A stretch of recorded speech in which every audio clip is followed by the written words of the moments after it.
See my patience, I just came here to defend.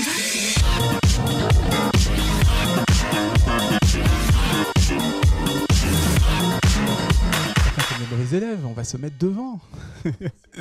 Donc bonjour à tous pour cette, vous l'avez entendu, la dernière conférence de la journée. Donc on va essayer de rendre ça le plus vivant possible pour pas que vous endormiez.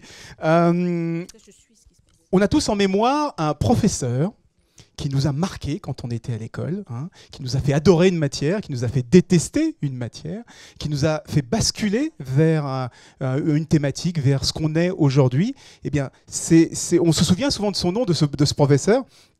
C'est pourquoi toute l'équipe de Startup for Kids a voulu inviter certains de ces professeurs qui nous marquent, ces professeurs qui changent un peu notre vie quand on est élève.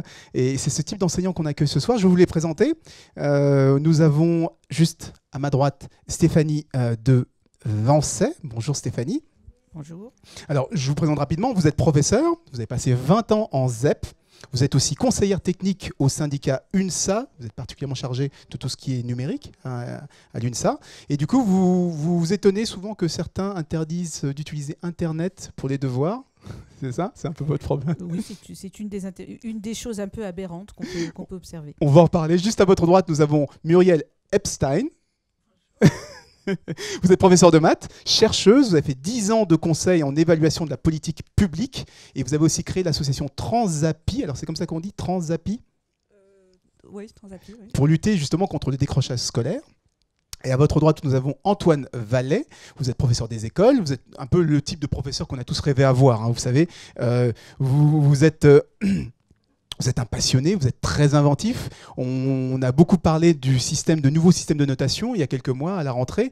Et justement, vous avez testé un système de notation un peu différent, un peu innovant. Et vous allez nous raconter. À votre droite, oui. Je voudrais juste ajouter que je développe une application avec... On va en parler. C'est juste, je présente tout le monde et on a 1 heure pour discuter de tout ça. Il y a plein de choses à raconter sur les uns et les autres. Et à votre droite, nous avons Annabelle Teboul, qui est docteur, qui est certifiée en lettres, qui est aussi un type de professeur qu'on a tous rêvé d'avoir. Elle est professeure de lettres. Et pour elle, l'écrit n'est pas forcément au centre. Elle travaille en ZEP également. Et quand ses élèves, par exemple, étudient le cirque en lettres modernes, eh bien, elle les emmène à l'académique Fratellini, justement. On va en reparler justement de toutes ces méthodes, de toutes les méthodes un peu nouvelles, toutes ces méthodes un peu différentes. L'objectif de cette petite conférence d'1 heure, c'est de trouver les secrets. Ils vont aussi vous donner leurs secrets, leurs méthodes pour comment conduire les jeunes vers le plaisir d'apprendre. Parce que c'est un peu ça le problème aujourd'hui. On peut avoir un enseignant le plus formidable possible. Si les gens qui le reçoivent n'ont pas envie de le recevoir ou le reçoivent mal, eh ben ça ne marche pas. Vous êtes prêts, messieurs, dames? Eh ben on va y aller. La première question que je vais vous poser, c'est faire un petit constat, un état des lieux, d'accord, avant de rentrer un peu dans le détail de ce qui se passe. Il y a parfois des situations très complexes pour enseigner. Beaucoup d'entre vous ont travaillé en ZEP. Quel est le problème? Moi, je suis un peu à l'extérieur. Je disais tout à l'heure que c'est pas facile de faire transmettre le savoir. Quel est le problème aujourd'hui, parfois, qui se pose à certains enseignants, notamment en ZEP, pour faire passer le savoir?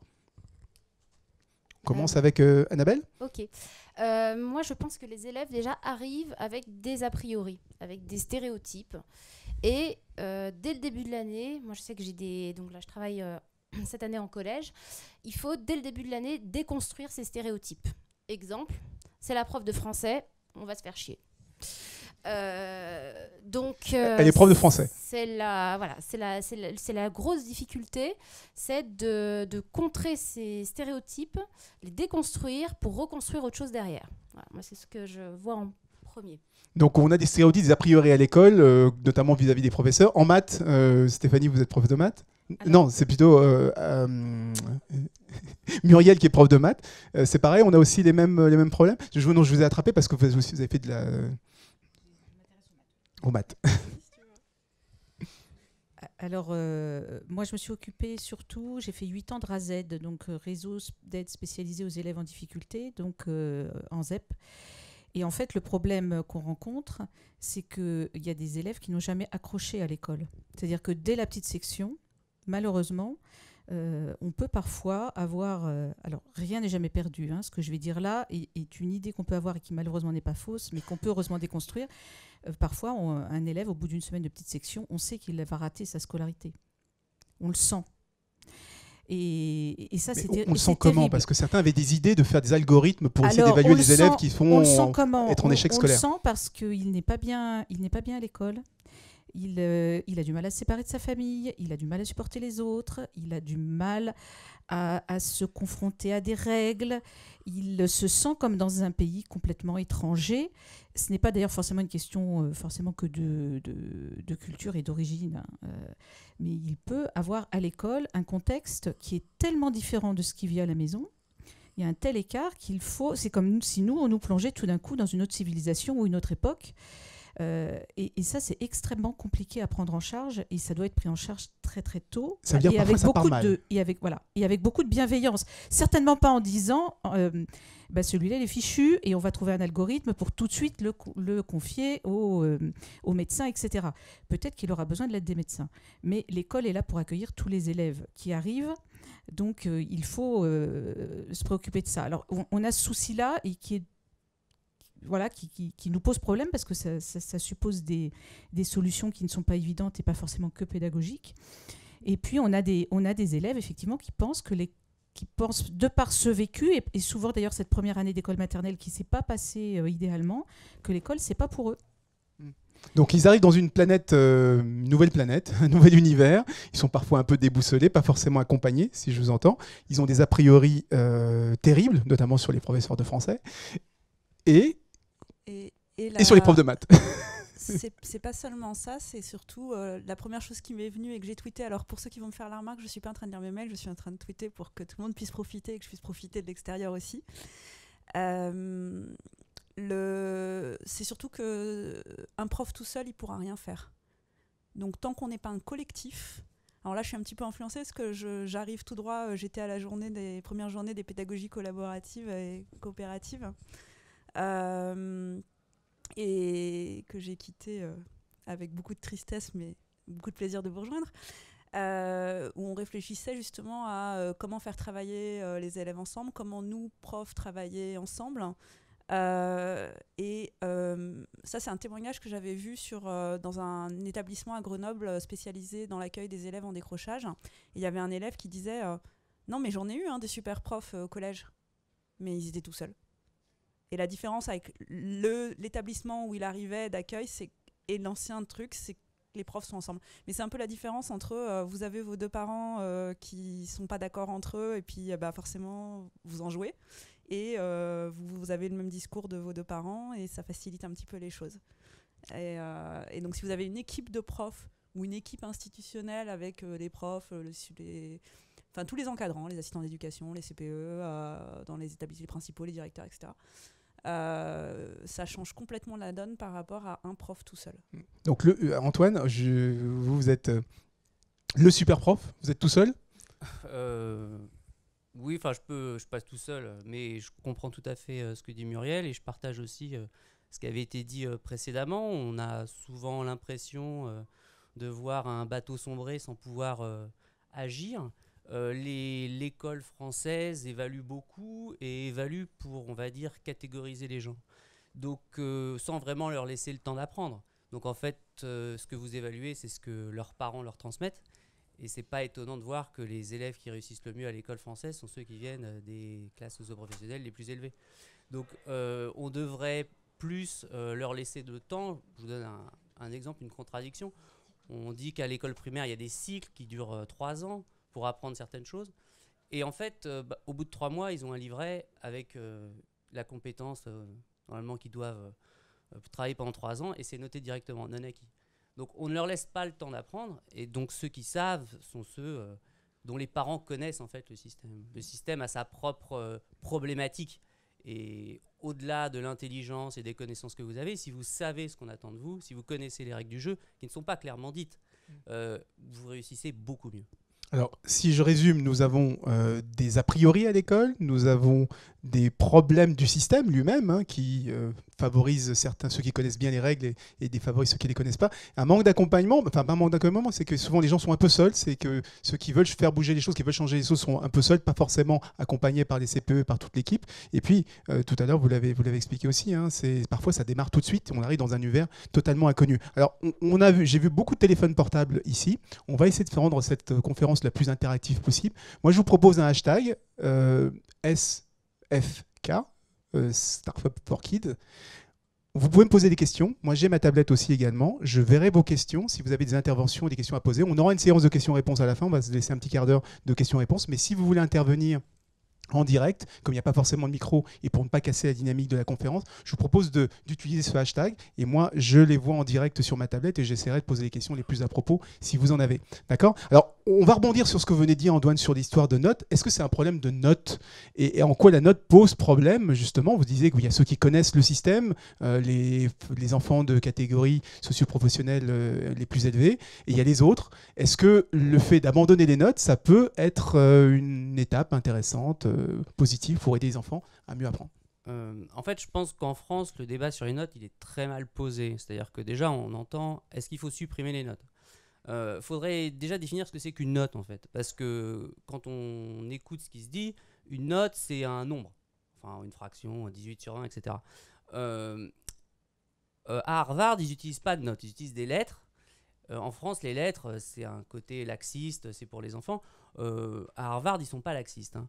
Donc le problème, c'est pas vraiment de noter, parce que arrêter de noter, ça veut dire que les élèves donnent un travail et on leur rend sans aucune annotation. Même un TB, c'est une note. Le problème, c'est comment on note, nous, en France. C'est-à-dire que plus vous avancez dans les études, plus vos notes baissent. C'est quand même assez étonnant, puisque des enfants qui ont, on va dire, 10 sur 10 en CE1, il y en a. Des étudiants en fac qui ont 20 sur 20, il n'y en a pas. Pourtant, ils savent plus de choses. Je prenais l'exemple avec Harvard. À Harvard, il y a des étudiants qui ont A partout. Et je ne pense pas que les profs soient gentils. Donc, en France, vous avez la moyenne, c'est fantastique. Je veux dire, à un demi-point près, vous avez 9,5, vous redoublez votre UV à la fac. Vous avez 10, ça y est, c'est le Graal. Et vous l'avez. Donc, le problème est comment on utilise la note. La note n'est jamais, est rarement faite pour donner envie. Je veux dire, vous prenez n'importe quel adulte, même les profs, quand ils sont inspectés, que ça se passe mal, ils trouvent ça injuste, ils n'ont pas envie de travailler, ils se disent j'abandonne. Mais ils pensent qu'en mettant 0 sur 20 en dictée toutes les semaines à un enfant, ils vont lui donner l'envie de travailler. C'est assez étonnant. Donc, moi, ce que j'utilise en classe, c'est un système, on va dire, différencié où je vais prendre l'image du saut en hauteur. Si vous mettez la ficelle à 1 mètre à quelqu'un qui passe pas 80 cm, il va pas essayer de sauter, il le sait, il n'est pas stupide.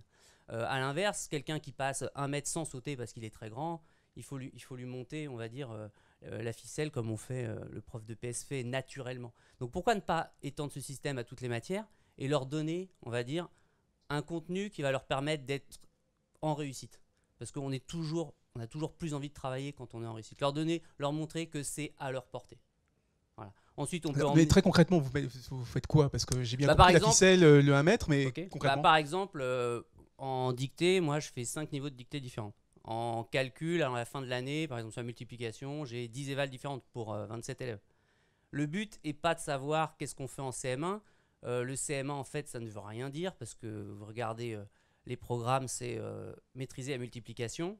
Bon, vous pouvez faire des multiplications avec 3 chiffres, avec 15 chiffres. L'idée, c'est juste les emmener le plus loin possible.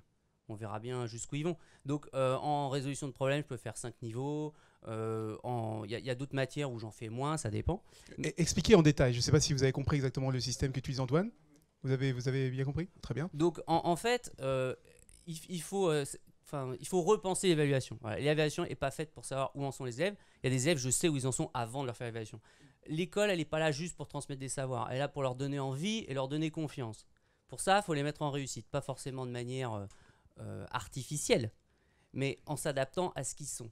Alors, je vois que Annabelle avait envie de réagir. Non, oui, sur le le donner envie, la note doit donner envie aussi, doit Oui, aider c'est à ça. donner envie. Je voulais juste rebondir sur la notation. Effectivement, donc, on parlait d'une note non acquise, etc. Je trouve que ça passe encore mieux que effectivement un 7 sur 20 qui arrive comme un coup près. Et moi, ce que je propose aux élèves concrètement pour la notation, c'est que ce soit une notation, à double entrée. C'est-à-dire, c'est eux qui la font et moi-même. C'est-à-dire qu'effectivement, on est sur par exemple une rédaction. Une rédaction, là, on a travaillé il y a 2 semaines dessus, un cas d'école. Une rédaction sur écrire un conte moderne. Donc, c'est bien beau, on a déjà vu ce que c'était qu'un conte, les codes du conte, etc. Ils savent comment on construit un conte, les étapes, le schéma narratif, etc. Ok, sauf qu'une classe, c'est 24 élèves, et puis il y en a 5 qui ont très bien compris, et puis la masse qui semble avoir compris, mais qui n'est pas trop certaine non plus. Donc, moi, ce que je leur propose, c'est effectivement, vous faites ça, mais il y a une grille. Alors, la note ne tombe pas tout de suite, c'est-à-dire qu'il y a un barème avec effectivement une note sur 20. Sur 20, il y a par exemple 4 points sur est-ce que dans mon conte, il y a un héros, un opposant, un adjuvant, etc. Donc, du coup, ils savent ce que j'attends d'eux. Qu'est-ce qu'on attend dans cette rédaction-là. Donc du coup, le français n'est pas qu'une vague, des mots comme ça qui se suivent, on sait ce qu'on attend de l'élève. Ça veut dire qu'ils seront capables de se noter eux-mêmes. Voilà, c'est-à-dire qu'en fait, une fois qu'ils ont écrit ça, je leur demande au crayon de papier de remplir ce tableau. Qu'est-ce que j'ai fait? Est-ce que j'ai réussi à insérer du merveilleux dans mon conte? Est-ce qu'il commence par « Il était une fois » une formule du même type, etc. Et du coup, ils se notent eux-mêmes. Et effectivement, après, moi, je repasse derrière pour en remettre, entre guillemets, une couche et préciser, nuancer, les aider véritablement dans leur... là-dedans, mais eux-mêmes ont fait le travail et ils comprennent le pourquoi du comment. Du coup, la note ne tombe pas comme un coup près, mais c'est eux-mêmes qui la mettent. Même si après, des fois, c'est vrai qu'elle peut baisser ou augmenter parce qu'ils ont du mal à jauger, mais globalement, ça marche plutôt bien. Et je trouve que c'est un système, effectivement, qui peut être intéressant. Je voulais juste rebondir sur ça. Parce que... Muriel, vous voulez réagir sur la notation ? Oui, sur la notation, par rapport à ce que vous dites, Annabelle, c'est à peu près ce qui est utilisé dans les établissements qui luttent contre le décrochage scolaire. Je pense donc au CLEPT à Grenoble dont je parlais ou au lycée autogéré de Paris. C'est les élèves qui s'auto-évaluent, mais alors là, par contre, complètement. C'est-à-dire qu'ils vont arriver en cours en disant bah voilà, ce sur quoi je vais m'évaluer. Ils vont déterminer collectivement leurs critères. Admettons qu'ils sont sur un process de raccrochage, ils vont dire bah voilà, je vais m'évaluer sur le fait que je suis venue en cours, je suis venue le matin en cours, j'ai rendu mes devoirs. Bah, ça vous fait rire, mais quand vous n'êtes pas venu pendant 1 ou 2 ans en cours, imaginez que vous n'avez pas marché pendant 6 mois et que tout d'un coup on vous redemande de marcher normalement. Et vous comprenez très bien qu'il y a une rééducation. Et les profs ont tendance à voir le côté un peu c'est quoi cet élève qui marche pas sans se rendre compte que ça fait 1 an que cet élève a complètement décroché et que reprendre des habitudes de travail, c'est pas rien. Et donc au lieu de dire de voir mais c'est un désastre, il ne vient qu'une fois par semaine, on entend l'élève dire non mais c'est drôlement bien, j'arrive à venir au moins toutes les semaines alors que l'an dernier je suis jamais venue par exemple. Et donc mon objectif pour le prochain semestre c'est de venir 3 fois, enfin bon. Ils vont choisir donc leurs objectifs, leurs critères d'évaluation. Et puis après, ils vont se noter sur leurs critères. Et après, ils voient ça avec un tuteur. C'est-à-dire que leurs notes et appréciations leur sont laissées. Il n'y a pas de remise en question par un... Comment dire ? Les adultes ou les pairs peuvent éventuellement proposer un autre jugement. Je peux donner en exemple un truc c'est pas une décrocheuse, c'est une femme adulte qui a repris ses études et que j'ai comme étudiante à la fac, qui m'a dit qu'elle voulait passer en contrôle terminal, enfin qui m'envoie un mail en me disant je souhaite passer en contrôle terminal. C'était après un cours qui était assez dur et je me suis dit flûte. Je me suis dit moins poliment que ça, mais en gros, à flûte, je l'ai découragée en lui parlant de sujets trop complexes mathématiques. J'ai pas réussi à rendre ça accessible. Elle m'a dit non, pas du tout. C'est la manière dont vous faites interagir les gens à l'oral. Je me suis sentie hyper nulle, etc. Et il se trouve qu'elle était notée ce jour-là. Donc j'ai dit bah non, vous avez eu la note maximale.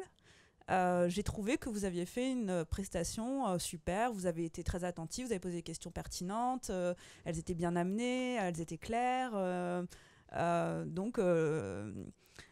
Et du coup, on a eu une discussion sur pourquoi elle avait perçu aussi négativement son travail que moi j'avais trouvé particulièrement bien. Ça peut arriver dans le sens inverse aussi, où moi je vais trouver qu'un travail ne va pas, mais on va en discuter. Mais dans les établissements pour accrochage, la note vient complètement des élèves. La sanction finale étant de toute façon, pour les établissements de type CLEPT à Grenoble, Collège lycée élitaire pour tous, de toute façon les élèves veulent le bac à la fin et donc ce sera un examen. Il y a une sanction de toute façon. Ils l'auront ou ils ne l'auront ouais. pas, mais je veux dire, ils vont réfléchir. Est-ce qu'ils le veulent, pourquoi, et est-ce que vraiment ils veulent ce diplôme, quel plaisir ils prennent à apprendre, quel plaisir ils prennent à apprendre ensemble, pourquoi ils sont en train de vouloir absolument ce diplôme, et de retrouver la motivation, et donc on les laisse aller chercher là-dedans. Mais est-ce qu'on a un peu de recul là aujourd'hui pour dire ces nouveaux systèmes d'évaluation, ce qui n'est pas forcément une note, est-ce que ça marche pas, c'est mieux, c'est moins bien? Est-ce que vous avez tenté plusieurs choses, par exemple Antoine? Est-ce que vous avez déjà un peu de recul? Juste Freinet, ça a 100 ans, donc Freinet c'était les ceintures. Oui. Je vais peut-être te laisser en parler. Oui, ça fonctionne bien et en fait on se rend compte, moi j'avais mis ça en place au départ en pensant plutôt aux élèves en difficulté parce que c'est plutôt eux qu'on essaye d'aider évidemment, mais en fait ça marche très très bien aussi pour les bons parce que derrière ça, vous avez un double enjeu, c'est-à-dire que si l'école publique n'est pas assez bonne pour garder les meilleurs élèves, ils vont partir dans le privé, on aura donc plus d'élèves en difficulté dans le public, et comment on va s'en occuper? Donc moi je me souviens comme ça d'une enfant qui était exceptionnellement bonne, et un jour où elle avait 39, elle est venue à 10h à l'école parce qu'elle savait que c'était l'éval de calcul, elle ne voulait pas rater son niveau, et la mère est venue la chercher 45 minutes après. Alors c'est une enfant qui faisait genre des équations à deux inconnus en CM1, elle s'amusait, les parents ont fait Polytechnique, bon voilà. Mais si vous voulez, il n'y a pas que ceux qui sont en difficulté qui ont envie de travailler.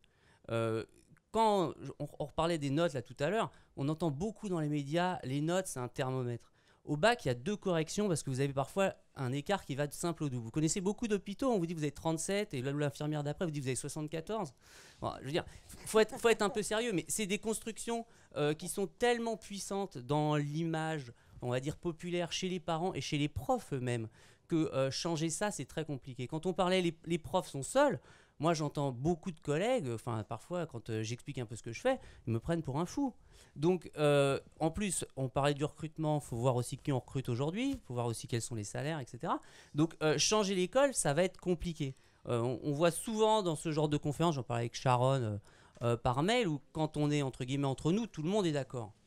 Seulement quand on est sur le terrain, on n'est plus entre nous. Il n'y a pas que des gens qui ont envie de changer l'école. Et là, ça devient beaucoup plus compliqué. Il y a des déclarations parfois publiques, je me dis quand ils disent bon, on va supprimer les notes. Comment est-ce qu'ils peuvent faire ça? Ils savent très bien que ça va être la volée de bois vert. C'est catastrophique. Moi, je sais qu'en réunion de parents, je ne dis pas vraiment ce que je fais. Je montre ce que je peux montrer. Ce qu'ils ont envie d'entendre d'une certaine façon. Une fois qu'ils ont vu l'année, ça s'est bien passé. Donc maintenant, il n'y a plus de problème. Et puis il y a surtout la réaction des enfants. Quand les enfants disent Antoine est un super professeur. En discutant avec, une fois je me souviens, j'ai eu une discussion assez surprenante avec une mère d'élève, fête de l'école, elle vient me remercier, tout s'est très bien passé, son fils est content, etc. Et elle me dit mais vous avez entendu ce qu'ils vont faire pour l'école? Ils veulent faire ci, ils veulent faire ça, ils vont changer ça. Tout ce que je fais dans ma classe, quoi. C'est juste impensable. Donc en fait on réalise que les gens ce qu'ils veulent c'est juste que ça se passe bien.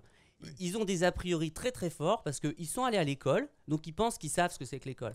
Je veux pas rappeler de mauvais souvenirs aux gens, je pense que tout le monde est déjà passé sur une table d'opération. Qui va aller dire à son chirurgien non, le scalpel pas comme ça monsieur? Alors vous allez me dire oui la chirurgie c'est très technique, ok. Tout le monde va chez le coiffeur, tout le monde achète du pain. Qui a déjà dit à son coiffeur le ciseau pas comme ça? Qui a dit à son boulanger votre pain il est cuit trop chaud dans un four comme si il y a trop d'air dans la mie ou je ne sais quoi? Non, on dit on l'aime pas. Mais les gens pensent qu'ils ont un point de vue pertinent sur l'école. Et après, il y a même des profs qui, de mon point de vue, n'y connaissent rien. Mais bon, ça, c'est compliqué à expliquer. Alors moi, j'ai fait un peu l'avocat du diable. Il y a quand même un discours très fort d'éducation nationale vers l'entrée du numérique à l'école. Et là, on va parler avec Stéphanie sur l'importance du plaisir pour les élèves. On l'entend, ce message qui est quand même beaucoup véhiculé par les différentes représentants de l'autorité. Mais aujourd'hui, sur le terrain, alors je me tourne vers vous. Vous, le numérique, c'est quelque chose que vous connaissez bien. Alors, Stéphanie a fait un MOOC, parce que j'ai pas beaucoup d'informations sur Twitter, j'ai pas beaucoup de questions sur le hashtag. J'ai mis les deux et j'ai Oui. pas vu grand-chose non plus. Il y en donc, a une quand même, mais je vais. et donc, parce qu'elle a fait un MOOC, un tweet MOOC, qui explique justement comment bien utiliser Twitter et tout ce qu'on peut en tirer. Justement, alors, le numérique à l'école, on en parle énormément, mais on a l'impression que rien n'arrive. Alors, je vais aussi répondre à une question, parce qu'il y a quand même une question Twitter de Martial. Ah oui, ça vient. Voilà, Martial, comme quoi, deux questions de Martial. Voilà. Mais la première, Antoine y a plus ou moins répondu. Et alors, Antoine a commencé, donc ça va permettre aussi d'enchaîner. On parle de ceux qui sont en échec, etc. C'est ceux qui nous préoccupent le plus, évidemment. Mais on entend souvent dire, d'ailleurs, contre les changements, oui, mais les bons, vous en faites quoi? Et puis, il faut parler de ces bons élèves. Alors, il se trouve qu'il y a quelques années, et c'est d'ailleurs eux qui m'ont un peu mis le pied à l'étrier qui a fait qu'aujourd'hui, je suis parmi vous, il y a des très bons élèves qui parlent. Il y a notamment des étudiants qui s'étaient montés en association. Alors, je parle au passé parce que cette association-là, précisément, ne vit plus vraiment, qui s'appelait les Nouveaux Étudiants. Et c'est une association qui regroupait des étudiants issus de grandes écoles, essentiellement de grandes écoles de commerce. On ne peut pas dire que c'était des échoués du système. C'était des étudiants qui avaient réussi. Ils disaient d'ailleurs eux-mêmes qu'ils avaient appris à l'école à réussir à l'école. Sauf qu'ils avaient un certain recul et qu'ils s'étaient rendus compte que l'école, et y compris leur grande école de commerce, très prestigieuse et très compliquée à obtenir, ne leur avait pas appris ce dont ils avaient besoin pour s'insérer dans la société. Et que ça, ils l'avaient appris tout seuls et avec les copains et avec d'autres, mais en tout cas sans le système.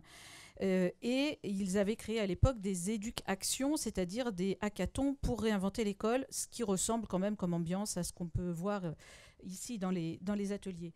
Ce qu'il faut se dire, c'est que ce qu'on fait pour les élèves les plus en difficulté, c'est-à-dire diversifier les choses, leur donner envie, les faire travailler en groupe, les motiver, etc., ça bénéficie à tous les élèves.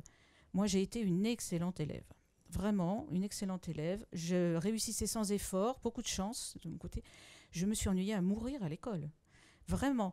Il y a un moment, je me suis demandé pourquoi je m'intéressais autant aux élèves en difficulté, parce que d'habitude, ceux qui s'intéressent beaucoup aux élèves en difficulté, c'est ceux qui ont rencontré des difficultés, ce qui n'est pas mon cas.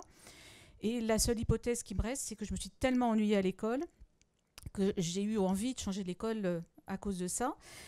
Et franchement, moi, j'ai vu dans mes classes de ZEP où on faisait du travail collaboratif, où on faisait des méthodes actives, où on faisait des tâches complexes, j'ai vu le repêchage des élèves en difficulté, toujours très difficile pour les très en difficulté, où c'est compliqué de faire quelque chose dans un contexte de classe. Mais bon, en tout cas, c'était pas pire pour eux que les choses plus Mais classiques. on en revient au plaisir d'apprendre. Si on a le plaisir d'apprendre, qu'on soit bon élève ou mauvais élève, ça marche toujours. Pour les élèves performants, c'est aussi l'occasion de pousser les choses plus loin, d'être moteur autrement, et puis de développer leurs autres compétences. Je vous ai dit que j'étais une excellente élève à l'école. Quand j'ai quitté ma scolarité, jamais je n'aurais imaginé qu'un jour j'aurais été capable de prendre un micro et de prendre la parole devant des gens. J'ai été complètement tétanisée à l'oral. Je ne vous raconte pas l'oral du bac de français, à quel point ça a été compliqué. J'ai eu une bonne note parce qu'en termes de contenu, c'était là.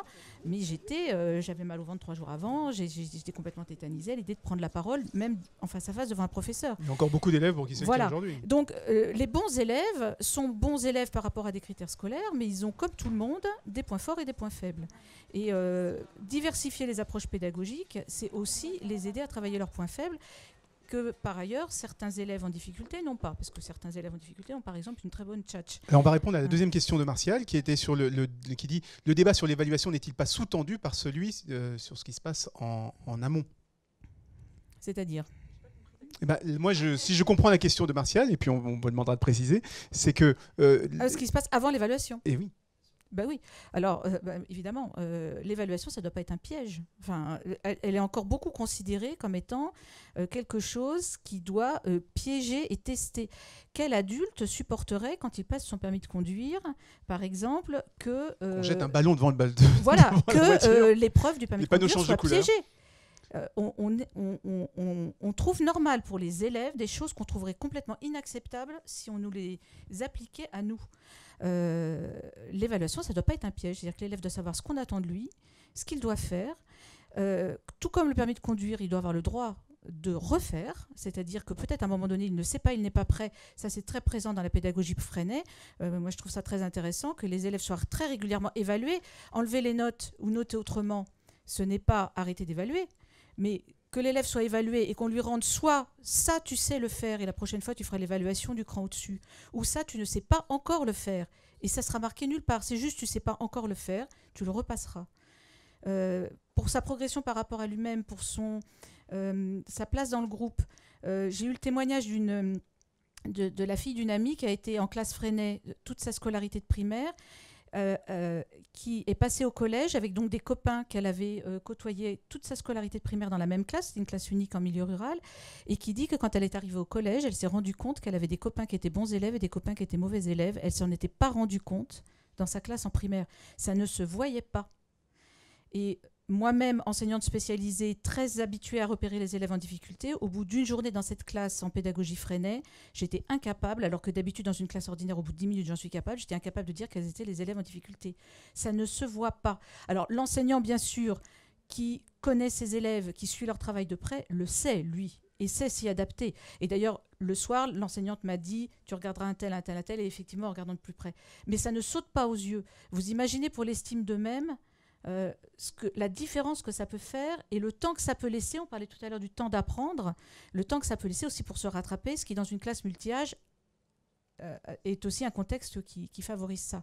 Alors le numérique là-dedans, on y arrive, le numérique là-dedans c'est deux choses. Pour moi c'est un simple prétexte et un simple levier, et en même temps c'est beaucoup plus que ça parce que le numérique il est là. C'est une tendance de fond, c'est une tendance lourde, c'est un contexte, on vit dedans, il ne va pas disparaître. Mais moi, je vous entendais dire, par exemple, c'est quand même étonnant que les enfants sont hyper connectés à la maison et dans la vie de tous les jours, et à l'école, on ne veut pas les connecter. Alors, on ne veut pas. Oui, il y a des peurs parce qu'un élève connecté, c'est un élève qui a une certaine part d'autonomie qu'on ne peut pas contrôler. Alors, je rappelle aussi que souvent, on oublie qu'on ne peut pas contrôler ce qui se passe dans la tête de l'élève. L'élève qui n'écoute pas, l'élève qui pense à autre chose, l'élève qui joue avec des bouts de papier.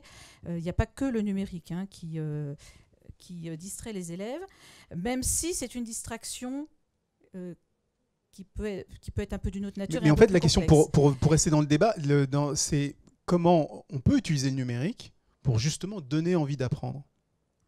Alors voilà, c'est là où et justement donner du plaisir d'apprendre, parce que c'est un peu toujours la question qu'on se pose. Pour moi, le numérique, c'est pas pour rien qu'il y a un renouveau de l'intérêt autour de la pédagogie Freinet. Le numérique rend nécessaire ce que les pédagogies actives développent, c'est-à-dire être capable de travailler en groupe, de collaborer, être capable de vérifier une information, être capable de la collecter, de l'agglomérer, de la synthétiser, être capable de rédiger et de publier. Et toutes ces choses-là, le numérique le rend encore plus nécessaire. Le numérique le permet parfois de façon facilitée. Martial a très bien expliqué tout à l'heure qu'il y a plein de choses qu'on peut faire avec et sans le numérique, mais il y a parfois un petit plus avec le numérique. Mais ce qui est intéressant dans ce qu'il nous a expliqué, c'est aussi que sans le numérique, on peut faire plein de choses pour préparer nos élèves au numérique. C'est-à-dire que si on est un enseignant pas à l'aise avec le numérique, qu'on n'est pas du tout équipé, qu'on est dans un établissement où c'est la catastrophe, il n'y a pas de connexion, il n'y a pas de matériel, il n'y a rien, on peut quand même préparer nos élèves au numérique en les préparant à travailler ensemble, en les préparant à collaborer, en les préparant à apprendre à publier. Publier un journal papier, c'est bien quelque chose qui va les aider un jour à publier sur un réseau social ou sur un blog. Donc il faut aussi faire avec ce qu'on a, avec ce qu'on peut, et par contre ne pas faire comme si le numérique n'était pas dans la société, n'était pas dans leur foyer. D'où mon agacement régulier sur ces enseignants encore aujourd'hui qui, par méconnaissance, parce que les enseignants veulent tous que leurs élèves réussissent, ils veulent tous bien faire, qui disent « vous allez faire telle et telle recherche chez vous, mais je vous interdis de regarder sur Internet ». C'est impossible. Qu'on dise éventuellement aux élèves « je vous demande d'essayer de trouver une information ailleurs que sur Internet, dans un livre, etc. aussi ». Oui, pourquoi pas, c'est bien de diversifier, puis peut-être d'aller avec eux à la bibliothèque et de leur apprendre comment faire. Mais on ne peut pas dire aujourd'hui à un élève, tu vas travailler, mais je t'interdis de regarder sur Internet s'il a à le faire chez lui. Mais comment on règle les problèmes de plagiat, les problèmes de... Parce que le numérique pose de nouveaux problèmes aussi pour les professeurs. Alors, sur le plagiat, j'ai vu passer de la conf d'avant des tweets donc avec le hashtag Start-up4Kids sur des logiciels ou des sites qui permettaient de trouver, de vérifier que ça n'a pas été plagié. Oui. En général, on s'en rend vite compte quand vous avez un élève de seconde pro qui vous sort des mots, je sais pas, didascalie, ou des trucs un petit peu compliqués. Vous dites ah bon, et d'où ça vient et vous voyez assez vite que qui connaissent pas. Moi, je trouve que c'est assez dramatique l'espèce d'inéducation, parce qu'on en vient là, par exemple. Donc moi, je demande à mes étudiants de faire des exposés ou des travaux de recherche, et puis ils me disent, mais madame, on a le droit de chercher sur Internet. Je leur dis oui. Alors là, déjà, c'est genre, oh, on a le droit de chercher sur Internet, et on a le droit de regarder dans nos cours de l'année dernière. Ouais, vous avez le droit de regarder dans vos cours de l'année dernière. Oh, et alors, mais c'est un truc de fou. Ils ont le droit d'aller regarder partout. Et alors, du coup, j'ai des exposés complètement incroyables où ils vont chercher plein de trucs dans tous les sens. Alors, ils ont l'impression de tricher drôlement. Hein. Dans mon cours, on peut tricher. Alors, tricher, ça veut dire s'entraider. Ça veut dire aller regarder sur Internet. Ça veut dire aller regarder dans ses cours de l'année dernière. Non, mais il faut voir où on en est quand on traumatise les élèves avec... en gros, ils sont censés tout savoir par cœur. Dans le meilleur des cas, ils savent tout par cœur pour l'examen. Et puis, 2 semaines après, ils savent plus rien. Leur apprendre à utiliser et à construire un contenu, je pense qu'on arrive à un autre niveau, quoi. Annabelle, vous voulez réagir? Oui. Je suis professeur en neurosciences et fondateur d'un réseau qui s'appelle le réseau des écoles du futur. Je pense que ce qui vient d'être dit est un élément extrêmement important. C'est-à-dire que ça d'ailleurs répond aux différents types de questions sur le plaisir d'apprendre, comme le plaisir au travail. Ça répond aux aspects. Merci. Ça répond aux aspects du moteur en fait de la motivation, parce que sans motivation, qui a envie d'aller travailler? Enfin, je ne vais pas redire des choses qui ont été dites tout à l'heure. Je pense qu'il faut, si vous me permettez, je vais être un peu direct, cesser de perdre du temps à parler de choses qui n'ont aucun intérêt. C'est-à-dire que la problématique de la note, c'est l'arbre qui cache la forêt. La problématique de savoir si on doit aujourd'hui intégrer le numérique, c'est complètement absurde. Enfin, excusez-moi, mais c'est vraiment complètement débile même. Et pour autant, le numérique, dans les entreprises, j'accompagne moi différents laboratoires, que ce soit à Nantes, à Toulouse, enfin bref, il est essentiel, mais c'est pas non plus le Graal. C'est pas le digital qui va faire que ça va transformer ni l'école française ni les autres écoles autour du monde et que les enfants vont mieux apprendre. C'est un outil parmi d'autres qui effectivement, si comme tous les outils, et avant tout le premier acteur, qui est le groupe des élèves et l'enseignant, sont capables de dialoguer et de monter des actions qui soient construites, qui soient aussi motivées par l'envie, par la passion, par l'essai-erreur. L'objectif, c'est de donner confiance. Moi, j'enseigne, je suis enseignant-chercheur en neurosciences, entre autres, à l'université Paul Sab à Toulouse. Pendant 4 ans, on a monté une chaire, elle existe toujours d'ailleurs, d'innovation et de collaboration en intelligence collective pour des ingénieurs en électronique, télécom. Je prends 1 minute là-dessus parce que je pense que c'est assez symptomatique. Et on avait déjà... Il nous reste 10 minutes quand même de conférence et je voudrais faire une séance de questions-réponses. Qui sont 4e et 5e année d'ingé, qui sont excellents dans leur métier, mais qui avaient la boule au ventre de pouvoir s'exprimer avec leurs potes, c'est-à-dire leurs copains plus que collègues et copines du cursus, de la promo, pour pouvoir présenter en 4e année un projet commun. Donc il y a un vrai écueil. Il y a un écueil qui démarre à la maternelle et qu'on retrouve jusqu'à l'enseignement supérieur. Et je ne vous parle pas de gens avec qui je travaille, qui sont des jeunes collègues, doctorants ou autres, qui aujourd'hui ont autant ces problèmes de savoir-être et du coup de non-communication. C'est-à-dire qu'à la base, c'est peut-être parce que c'est mon domaine, un de mes domaines professionnels, mais la cognition, c'est-à-dire les processus d'apprentissage individuels ne peuvent pas être dissociés des processus collectifs. Il est temps qu'en France, on prenne la mesure de ça et qu'on se dise qu'un groupe, une classe, c'est un ensemble d'individus avec effectivement certains qui vont être plus à l'aise dans certaines disciplines et d'autres moins dans d'autres, et que c'est la dynamique du groupe avec le centrage de chacun qui permettra de construire chaque individu et de faire avancer le groupe. Alors Antoine disait ça tout à l'heure, c'est que quand on est entre nous comme ça, tout le monde est d'accord. Évidemment. Mais quels sont les freins, justement, Annabelle? Vous avez monté quelque chose. J'imagine que tout le monde n'a pas forcément, je sais pas, moi, les parents d'élèves, c'est peut-être les premiers, n'ont pas forcément d'accord avec vos méthodes. Oui, je voulais juste rebondir sur ce que disait le monsieur. Pardon ? Samy. Effectivement, et sur le numérique, c'est-à-dire que cette motivation, moi j'ai testé effectivement le support numérique, support numérique, support papier, et la motivation est complètement différente. Les élèves, et effectivement, parce que du coup il y a cet aspect collectif qu'on n'a pas forcément dans le support papier. Alors concrètement, effectivement, on avait une peinture italienne, enfin il y avait une analyse d'une peinture italienne de Vittorio Carpaccio, pardon, et c'était en fait une petite introduction pour la littérature du Moyen-Âge, pour expliquer ce que c'était que la littérature du Moyen-Âge.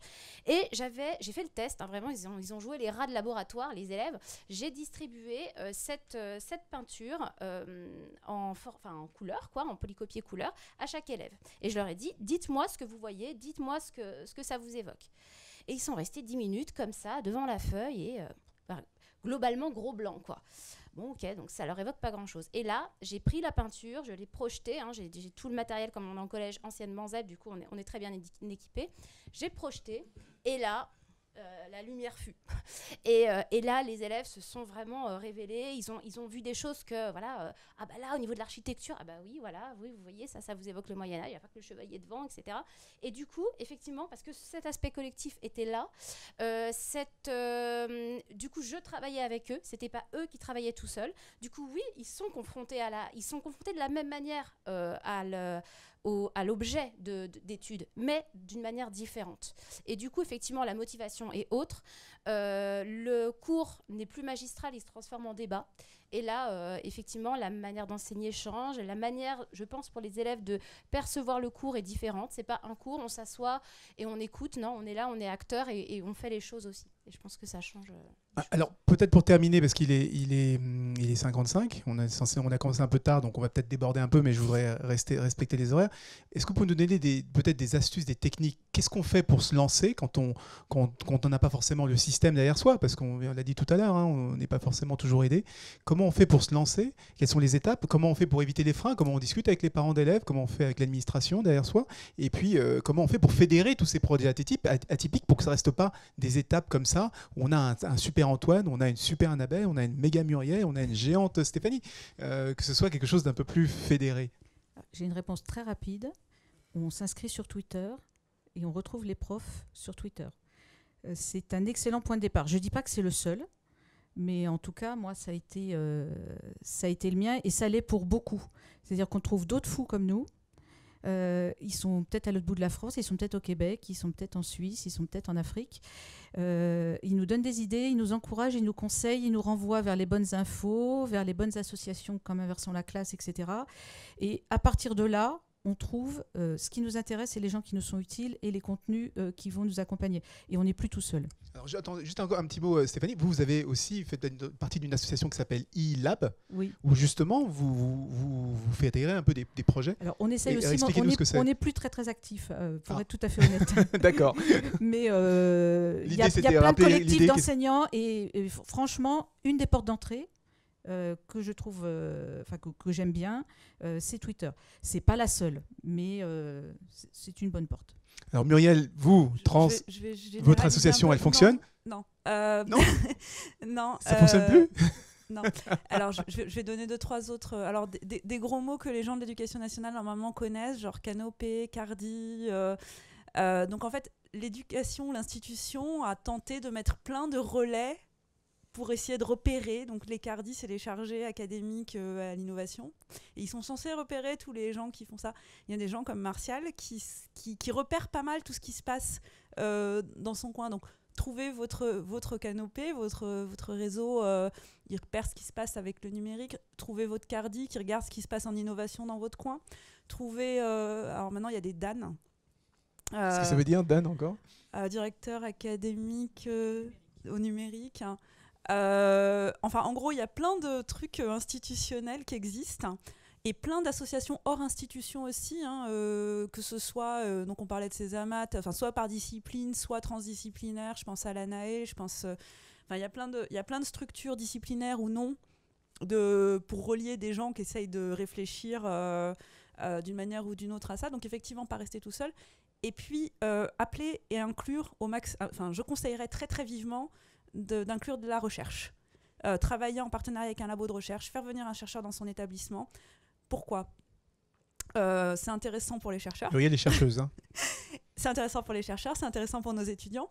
Et c'est aussi intéressant de documenter, c'est-à-dire que sur l'association, donc l'association par exemple, là malheureusement on a dû la fermer Par contre, le site existe toujours et il y a en open source, gratuitement accessible pour n'importe qui, tous les projets qu'on a faits avec leur évaluation, ce qui a marché, ce qui n'a pas marché, pourquoi. Ce qui a permis qu'il y a 2 semaines, un gamin qui a été un gamin, il a 20 ans, un jeune un peu tenace, qui est en 2e année d'EduxP, a réussi à force de m'accrocher à me rencontrer et en fait il me dit bon bah voilà, je voudrais reproduire tel projet et voilà, j'ai bien noté ça, mais est-ce que je dois vraiment faire, et il avait sa liste de questions. Et du coup, on peut partager à la fois nos questionnements et puis voir un projet refait. Donc je vous conseille de diffuser ce que vous avez fait. Ça peut être des blogs, ça peut être... mais c'est vrai que d'inclure la recherche, ça permet de partager et de capitaliser sur ce qu'on a fait. Mais les réseaux Canopé font Juste ça très peut-être bien. une question, Muriel. Quel est le projet qui vous a le plus plu, le plus enthousiasmé et qui vous semble le plus prometteur dans ce que vous avez vu? Alors... Et je poserai la même question aux autres. Préparez-vous. C'est compliqué. Le projet que j'ai trouvé le plus délirant, c'était la Game Jam FLE, donc fait faire à des jeunes décrocheurs et primo-arrivants un jeu vidéo d'apprentissage du français langue étrangère. Ça, c'était le truc le plus délirant qu'on a fait, je crois. Et sauf que là, en fait, il y a 2 semaines, je viens de voir un film qui a été complètement conçu et réalisé par des élèves de première pro gestion administration, qui sont tous scolarisés, y compris étaient à la projection au cinéma des cinéastes, une fille avec son bébé d'1 an et demi. Donc ils sont tous scolarisés, quoi qu'il se soit arrivé l'année dernière. Ils ont fait un film qui est incroyable et je suis sidérée en fait, enfin, je suis complètement admirative. Donc en fait tous les projets, je ne vous parle même pas de ceux qu'on fait de la médiation culturelle pour le Grand Palais ou ceux qui ont aidé 800 élèves à faire passer le brevet des collèges. Donc c'est un peu compliqué de choisir. plein de choses. Antoine, et on parlera de votre application qui a été faite avec l'école 42 d'ailleurs. Oui, alors je suis tout à fait d'accord avec tout ce qui a été dit. Je rajouterais pour les gens qui veulent essayer de faire des choses différentes, se faire confiance déjà dans ce qu'ils constatent en classe. C'est le meilleur moyen de commencer. Ne pas se décourager. Non, ne pas se décourager, mais être pragmatique. Moi, je rêverais par exemple de pouvoir monter une école ou enfin choisir mes collègues et avoir quelque chose de cohérent. Pour l'instant, je fais ce que je peux dans ma classe. Et aussi... comment dire, avoir bien conscience de la réalité, c'est-à-dire les gens vous attendent pas forcément, les gens sont pas forcément ouverts au changement, donc il faut pas être trop naïf. Voilà. Moi j'enseigne dans une zone extrêmement favorisée, les gens ont des a priori. Il enseigne à Neuilly. Voilà, donc les gens ont des a priori extrêmement forts sur l'école. Vous pouvez les convaincre une fois que vous avez réussi, mais a priori c'est très compliqué. Voilà, juste ce que je voulais ajouter. Annabelle, qui n'enseigne pas à Neuilly, qui enseigne en ZEP. Pierrefitte, c'est changement d'ambiance. Non, en fait, je dirais que effectivement le pied, enfin, comment dire, j'arrive plus, j'ai un trou de mémoire. Non, mais là, on essaye de voir un peu les petits conseils à donner pour ceux qui veulent lancer aussi des projets et qui. Alors, effectivement, vers qui se fédérer. On est aussi. Alors, c'est vrai que l'équipe pédagogique avec laquelle on travaille, elle est très importante. Et moi, c'était un pur hasard. C'est vrai qu'en début d'année, il y a 2 ans, je parle avec le professeur de PS qui avait également une classe de 6e. Et du coup, je dis que je vais commencer à travailler par le compte, justement. Et puis, elle me dit, écoute, nous, on va faire tout ce qui est art du cirque. On va travailler sur ça pendant une partie de l'année. On pourrait travailler ensemble. Donc, on s'est dit, pourquoi pas. Du coup, après, on a appelé l'Académie Fratellini qui est à Saint-Denis. Donc, moi, je travaille à Pierrefitte, donc c'est effectivement pas bien loin, qui a tout de suite été OK pour ça. Et donc, effectivement, moi, de mon côté, on a écrit un conte, mais autour du thème du cirque. Et après, ils l'ont mis en scène, ils l'ont chorégraphié avec le professeur de PS. Ils ont été une moitié de l'année à l'Académie Fratellini et ils l'ont joué sous le grand chapiteau. Et du coup, comment naît un projet ? Des fois, il naît du hasard aussi. Oui, de la rencontre entre un professeur de lettres et un professeur de PS, voilà, ce qui est pas banal. Voilà. Après, c'est ça, c'est rester à l'affût, voir une affiche en se baladant. C'est ça aussi, je pense. C'est être curieux, je pense. Alors, on est censé avoir terminé, mais je voulais ouvrir quand même avec des questions-réponses dans la salle. Est-ce que vous avez des questions à poser à nos intervenants, à Muriel, qui enseigne en ZEP à Pierrefitte? Et moi, j'avais une question à vous, Annabelle, parce que je dis Annabelle qui enseigne en ZEP à Pierrefitte, Antoine, qui teste des méthodes assez innovantes du côté de Neuilly, Muriel, qui a fermé son association Transapi, ça y est, c'est fini, mais qui a énormément de projets dans tous les sens, et puis Stéphanie, qui tout ce qui est numérique et tout ce qui est Twitter, alors là, elle est incollable. Et bon, pendant que vous réfléchissez à une question, je vais en poser une, je vais lancer, parce que c'est toujours difficile la première question, hein, vous connaissez ça dans les classes. La différence qu'il y a entre, je ne sais pas moi, Neuilly et Pierrefitte, ça peut être quoi? Comment, dans votre enseignement, vous êtes tous les deux assez similaires dans votre approche, vous avez des méthodes très différentes. Et qu'est-ce qui fait la différence entre Déjà, enseigner à on va Neuilly et parler Pierrefitte? nombre. Moi, ils sont entre 20 et 24 dans une classe, par exemple. Antoine, ils sont combien? Alors après, bon, il y a aussi des problèmes de carte scolaire. Moi, je suis dans une école, on va dire, célèbre parce qu'elle est dans le secteur du collège Pasteur. Donc nous, on est plus autour de 30. Moi, j'ai fait de la ZEP avant, notamment quand j'étais remplaçant. Je fais de la SECPA aussi avant. Je suis pas en train d'opposer les uns les autres. C'est juste dans les méthodes, dans le travail. La différence, c'est nous, on n'a pas de problème on va dire, de discipline grave et de violence. Après, vous avez aussi des enfants qui sont dyslexiques, dysphasiques, dyscalculiques. Voilà. Donc, c'est vrai que l'ambiance est plus sereine pour travailler. Mais les difficultés peuvent être similaires, même s'il y a des différences on va dire, de milieux sociaux. L'enjeu est le même, hein, de toute façon. À donner le plaisir d'apprendre, ça marche partout. Vous voulez réagir? Oui, une différence. Alors moi, j'ai fait toute ma carrière en ZEP, mais j'ai fait mes stages quand j'étais apprenti professeur des écoles, dans des écoles plus favorisées. Et ce qui m'a frappé énormément comme différence, et qui pour le coup est un avantage en ZEP quand on veut faire un peu autrement, c'est qu'en ZEP, les parents nous font confiance par défaut. Donc, alors, en ZEP, on peut carrément leur expliquer ce qu'on fait, même si c'est bizarre, etc. C'est étonnant parce qu'a priori, on se dit que les parents CSP+, seraient plus réceptifs que les ils autres. ont moins d'a priori, ils ont plus tendance à ils nous confient leurs enfants, ils sont beaucoup plus dans la confiance, et ça, c'est vraiment, vraiment très, très agréable et un vrai plus. Et puis, j'avais une autre idée, mais alors du coup, elle m'a échappé. Oui, et aussi, on nous fiche beaucoup plus la paix parce que ces enfants-là, qui sont globalement assez en difficulté. Alors ça, je l'ai encore plus senti quand j'étais en RASED avec les élèves en grande difficulté. Là, on vous fiche une paix royale. Vous faites ce que vous voulez du moment que vous ne faites pas de vagues et qu'ils progressent.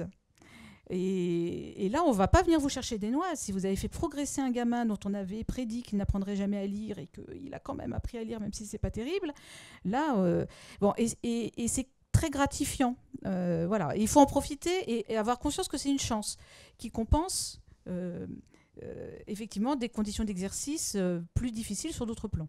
Muriel, vous aussi, vous êtes en travail avec des élèves en grande difficulté. Je voudrais juste appuyer ce que vient de dire Stéphanie et le généraliser. Et vous pouvez poser des questions. Hein. C'est que, en fait, plus vous avez des élèves de milieux sociaux aisés et qui n'ont pas de difficultés, plus c'est difficile de sortir du moule. Parce que plus c'est ce qui a marché et c'est donc ce qui marche et c'est donc ce qu'il faut faire. Oui. Si vous voulez innover, c'est beaucoup plus facile de le faire. D'ailleurs, moi, je ne présentais pas Transapi comme une association pour élèves en grande difficulté, je présentais ça pour une association pour élèves innovants. Et d'ailleurs, j'avais eu des élèves qui avaient des handicaps, mais j'ai aussi eu des enfants précoces, ce qui est tout à fait un handicap. Mais je veux dire, ce n'est pas forcément des difficultés cognitives, loin de là. Et vous récupérez tous les enfants 10, tous les enfants qui ne sont pas bien pour une raison ou pour une autre avec les autres. J'étais mercredi à une conférence sur ce qu'ils appelaient les enfants exceptionnels, c'est-à-dire les enfants autistes, hors du commun. Et en fait, c'est ces enfants-là avec lesquels on a le plus de latitude pour innover. Et effectivement, quand on se rend compte qu'avec un enfant censément, moi je me souviens que la première fois que j'ai eu un enfant atteint de trisomie dans ma classe en 5e, je me suis dit oulala, comment je vais faire? Et puis finalement, en fait, il était capable de résoudre des exercices comme n'importe quel autre gamin. Alors là, grand choc pour moi, parce que je ne m'y attendais pas. Non, mais je suis arrivée avec mes préjugés et j'avais pas fait la formation RASED ni rien et je m'y attendais pas. Une fois qu'on a développé des stratégies qui vont marcher, ça va marcher aussi sur les élèves pour qui les autres stratégies marchaient déjà bien. Et ils vont aussi progresser plus vite. Enfin, je veux dire, si on vous donne une astuce et qu'elle marche avec quelqu'un. bien sûr. Donc Mais on en revient toujours au plaisir d'apprendre. non, mais hein. c'est pas, plus facile. Ce que je veux dire, c'est juste que c'est beaucoup plus facile d'innover. Plus les élèves se considèrent ou se sont considérés comme en difficulté, plus c'est facile de changer, d'innover et ce qui d'avoir est extrêmement paradoxal. Des questions? Oui. Juste une petite remarque. Enfin, je me demande si c'est un peu subversif ce que vous faites, quoi, parce qu'on pourrait dire voilà, l'école comme institut, ça a été conçu pour éviter que ça traîne dans la rue et pour les préparer pour le marché du travail, pour être des citoyens bien dociles. Mais madame, on va finir au chômage, quoi. Donc c'est un peu le paradoxe de ce que vous voulez faire, quoi. Mais ce qui est très bien. Hein, ça dépend. En fait, le truc, c'est que ça dépend pourquoi vous êtes à l'école et si on est sur Freinet, enfin, toutes les pédagogies actives. Le problème qu'a eu Freinet, c'est de se dire la Première Guerre mondiale, donc la Grande Guerre, la boucherie, elle a eu lieu, ça faisait avec la première génération d'enfants qui étaient passés par l'école obligatoire. C'est-à-dire qu'on met l'école obligatoire en se disant ça va permettre de faire une société plus civilisée, plus éduquée, plus mieux, etc., tout ce qu'on veut. Et résultat des courses, c'est pas résultat des courses, que me faites pas dire ce que j'ai pas dit, c'est pas l'école qui a créé la guerre mondiale. Non, parce qu'on me l'a fait dire une fois. Mais ça ne l'a pas empêché. Oui. C'est-à-dire que l'école n'a pas permis. Et donc la question que ce sont... à certains moments, c'est-à-dire que si vous prenez des livres de cette époque-là, il y a parfois des présentations qui sont faites, alors on ne les appelle pas les boches, mais enfin je veux dire, les enfants comprennent bien, ou la mise en avant du patriotisme, etc. Et on a fabriqué parfois très jeunes des jeunes soldats. D'ailleurs, j'ai vu récemment un premier prix d'excellence qui était offert à un élève, et c'était l'histoire d'un petit patriote, et à la fin ça se termine, à 8 ans il est enrobé dans le drapeau français, enfin mort, etc. Enfin, pour nous montrer exactement... Donc la problématique de Freinet et des mouvements donc Freinet, il était un site enfin je pense que ça date de 1920-25, c'est pédagogie. Le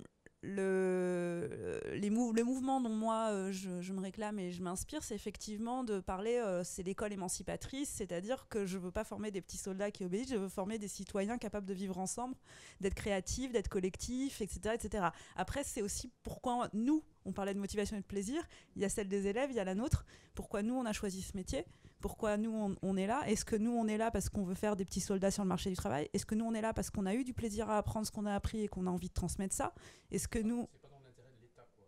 Ah ben, moi je pense Alors, que l'intérêt de l'État, il y a un vrai intérêt à l'État à ce que quand j'ai monté l'association et que j'avais des stagiaires qui n'osaient pas venir me demander quoi que ce soit parce que ce serait tricher, je me dis que c'est l'intérêt de l'État et l'intérêt de la nation que dans les entreprises, les gens savent travailler collectivement. Je pense pas du tout travailler contre l'intérêt de l'État quand j'apprends aux étudiants ou même aux lycéens ou aux collégiens à travailler collectivement ensemble, à faire des recherches, à être autonomes. Enfin... Une autre question?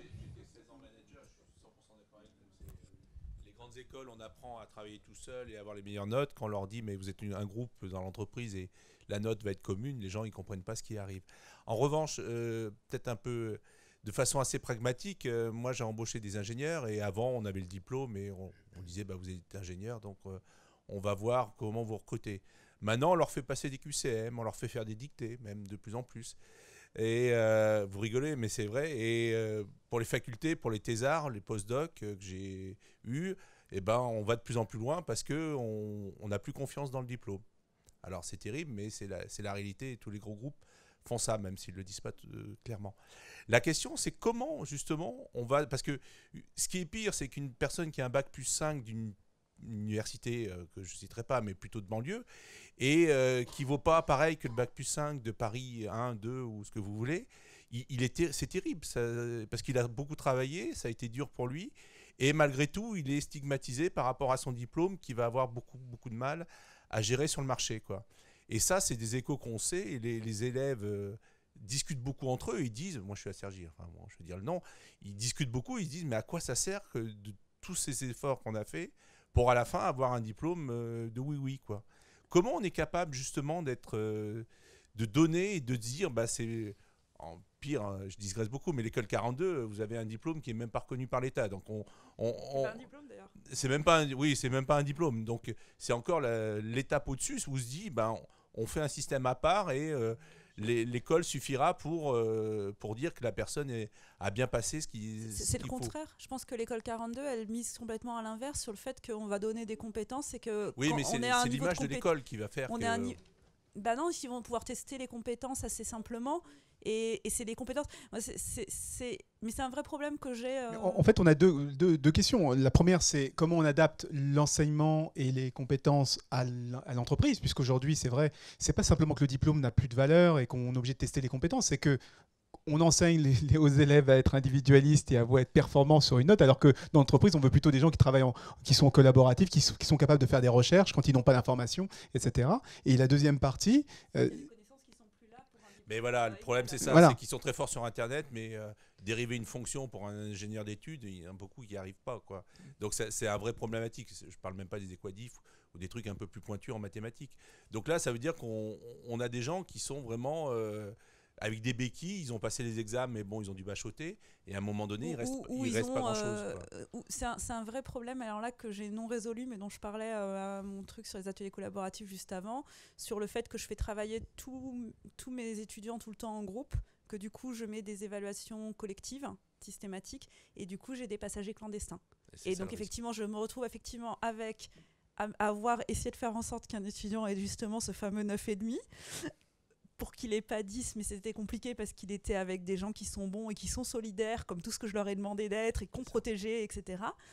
Et effectivement, j'ai des étudiants qui écrivent pas français, en master, qui écrivent pas français, qui savent pas des trucs de base, vraiment de base, et qui risquent d'avoir un diplôme attestant un diplôme de l'université française, enfin qui ont déjà une licence de l'université française alors qu'ils savent pas écrire. Alors, quand je dis qu'ils savent pas écrire, c'est-à-dire que j'ai pas 2 mots sans faute d'orthographe et j'ai pas une phrase sans faute de syntaxe. Enfin, je veux dire, faut vraiment comprendre où on en est, quoi. Alors, on déborde un peu du débat principal, mais moi, juste pour conclure, je vais peut-être rappeler ce que vous avez dit, Samy, tout à l'heure. C'est que dans l'entreprise, nous, en tant qu'adultes, on recherche le plaisir au travail. On cherche le bien-être et on cherche à s'émanciper.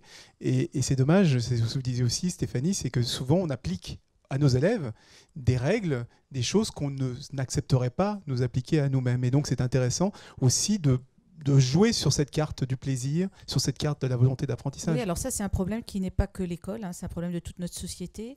Moi, je sais que je deviens allergique au fameux goût de l'effort. J'aimerais bien qu'on m'explique quel adulte, aussi sensé et valeureux soit-il, a le goût de l'effort pour le goût de l'effort. On a tous découvert un jour que ça valait le coup de faire un effort parce que on voulait vraiment l'objectif et que c'était un vrai plaisir de l'atteindre. C'est la récompense après l'effort. Voilà. En fait. Mais les jeunes qui n'ont plus le goût de l'effort, en plus, d'après ce que j'ai compris, alors je ne suis pas très très cultivée, mais je crois que ça se dit depuis des siècles et que ce n'est pas nouveau. Il faut arrêter.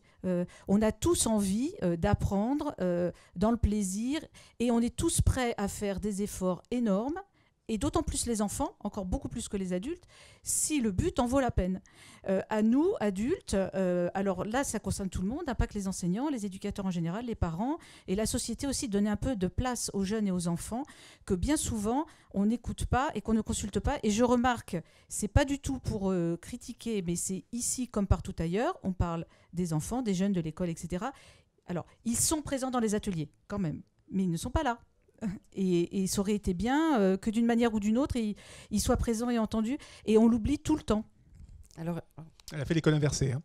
Eh bien, écoutez, je vous remercie. Il va falloir arrêter parce qu'il est 17. Donc, je pense qu'on peut tous échanger les uns les autres ensemble maintenant. Mais il y a aussi un cocktail qui est prévu un peu plus tard. Donc, n'hésitons pas.